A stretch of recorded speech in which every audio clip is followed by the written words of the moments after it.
Donc, il va falloir vraiment procéder à la même chose. Donc, vous allez voir que voici notre équation E2 qui est exponentielle x-3, x-7, excusez-moi, c'est égal à moins 1.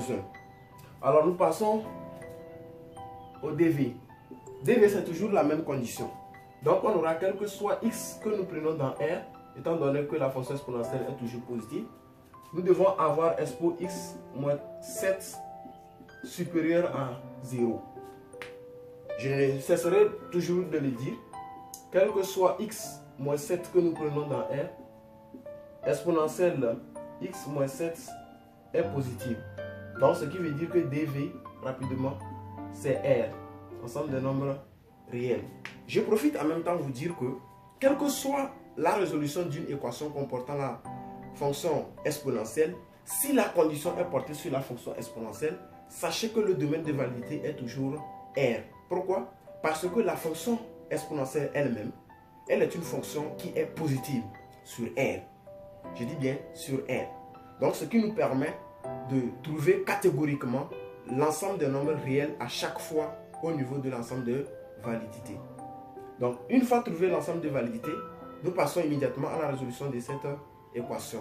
Alors, je reporte cette équation E2 exponentielle x moins 7 égale à moins 1. Alors, il y a quelque chose que nous devons constater ici. Nous avons dit que quel que soit x que nous prenons dans R, quel que soit x que nous prenons dans R, exponentielle x sera toujours une valeur positive. Est-ce que exponentielle x peut être une valeur nulle?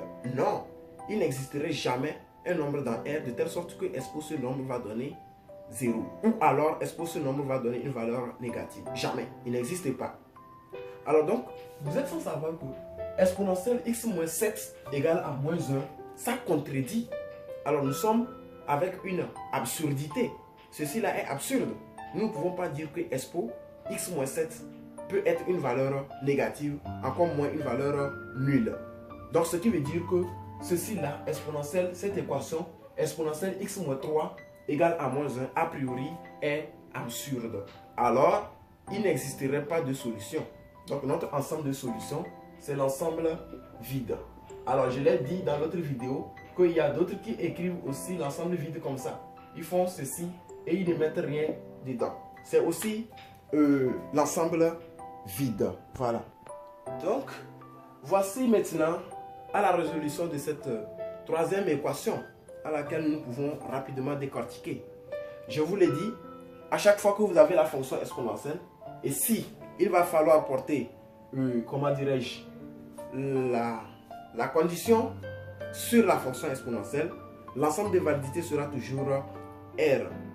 Alors ici, nous sommes en face de racine carrée d'une valeur qui est positive. Alors, il n'y aura plus de conditions. Il y aura plus de conditions. Si c'est que nous avions un inconnu là-bas, nous serons obligés de poser aussi l'ensemble des validités concernant la condition sur la fonction racine carrée, la fonction irrationnelle. Alors, je vais aussi faire quelques vidéos. Les prochaines vidéos, nous allons porter, ça va porter plutôt sur la résolution des équations comportant la racine carrée. Et vous verrez aussi là quelles sont les astuces, quelles sont les propriétés à utiliser pour pouvoir résoudre ces équations comportant la racine carrée. Alors ici, nous allons donner l'ensemble des validités. Alors dv rapidement, vous pouvez chercher ça, ça va donner R. Vous pouvez essayer de trouver ça à travers ce que nous avions déjà fait. Alors donc, nous allons passer à la résolution de cette équation E3 et c'est la fin. Exponentielle 2x moins 1 est égal à racine carrée de 1 sur 2. Alors ici, c'est la même chose.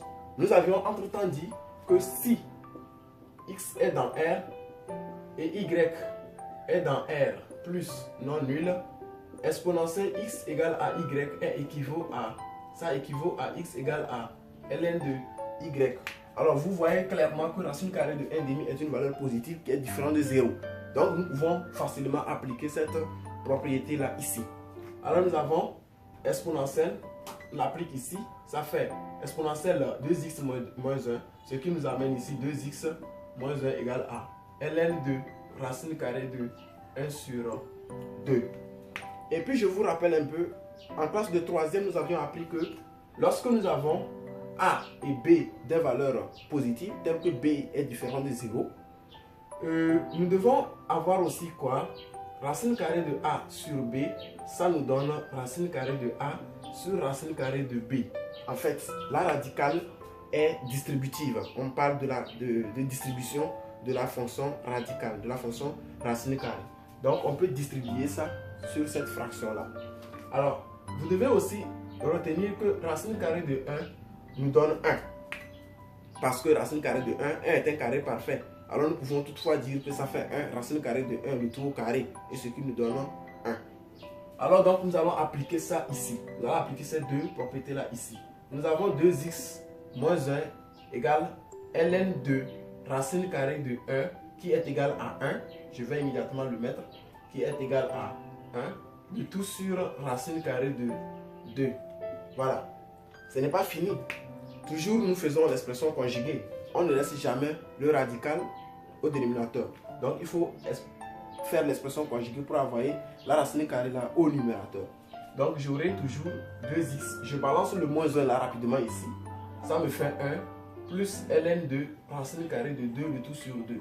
Alors, vous pouvez pauser la vidéo. Vous pouvez appuyer sur la pause et vérifier ça dans votre brouillon, voir si vous avez trouvé. Alors, donc, nous passons encore à la résolution. X est donc égal à, on divise chaque membre par 2.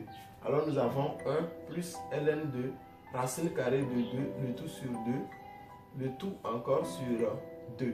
Et voici le résultat que nous avons obtenu par rapport à x.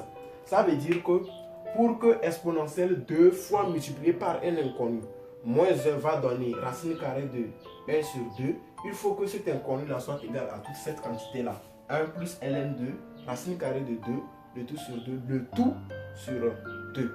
Alors donc, voici la résolution de cette équation. Donc, ça nous donne le singleton 1 plus ln de racine carrée de 2, le tout sur 2, le tout sur 2.